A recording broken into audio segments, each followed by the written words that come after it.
আসসালামু আলাইকুম রহমতুল্লাহি ওয়া বারাকাতুহু। আমার সম্মানিত দর্শকবৃন্দ, খুবই চমৎকার আলোচনা নিয়ে আপনাদের সামনে উপস্থিত হয়েছি। আল্লাহ পাক রব্বুল আলামিন যদি আমাকে তৌফিক দান করেন, ইনশাআল্লাহ আপনাদের সামনে সুন্দরভাবে তুলে ধরার চেষ্টা করব।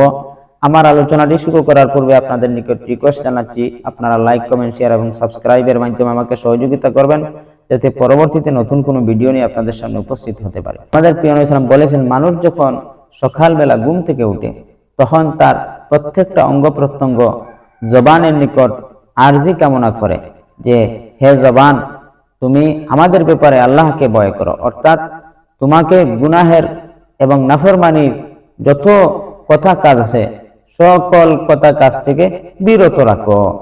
সুপ্রিয় দর্শকবৃন্দ, এই ধারাবাহিকতা আরেকটি হাদিস হযরত উকবা ইবনে আমির রাদিয়াল্লাহু তাআলা থেকে বর্ণিত।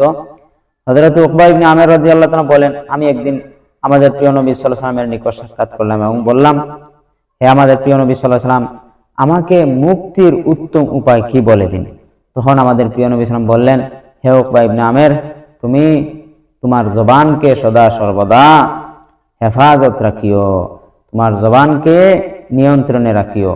বোঝা গেল, জবানকে নিয়ন্ত্রণে রাখতে পারলেই সকল ধরনের গুনাহ থেকে বাঁচা সম্ভব হয়ে যাবে।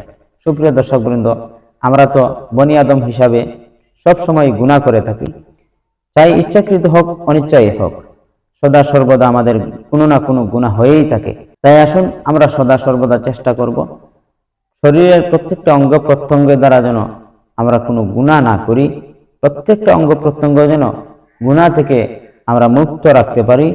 আমরা ইচ্ছাকৃতভাবে যেন কোনো গুনাহের মধ্যে কোনো একটা অঙ্গ প্রত্যঙ্গ আমরা লিপ্ত না করি। কেননা কিয়ামতের দিন আল্লাহ পাক রব্বুল আলামিন প্রত্যেকটা অঙ্গ প্রত্যঙ্গকে অফ করে দিবেন এবং আমাদের বিরুদ্ধে দাঁড় করাবেন। এই প্রত্যেকটা অঙ্গ প্রত্যঙ্গ কিয়ামতের দিন আমাদের বিরুদ্ধে সাক্ষী দিবে।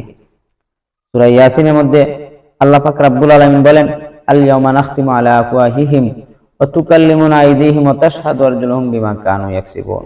প্রত্যেকটা অঙ্গ প্রত্যঙ্গ আমাদের বিরুদ্ধে সাক্ষী হয়ে আল্লাহ পাক রব্বুল আলামিনের নিকট বিচার দায়ের করবে, অভিযোগ দায়ের করবে। তাই আসুন আমরা সদা সর্বদা চেষ্টা করব প্রত্যেকটা অঙ্গ প্রত্যঙ্গকে যেন গুনাহ থেকে আমরা বাঁচিয়ে রাখতে পারি এবং গুনাহ মুক্ত রাখতে পারি। আল্লাহ পাক আমাদেরকে তৌফিক দান করুন।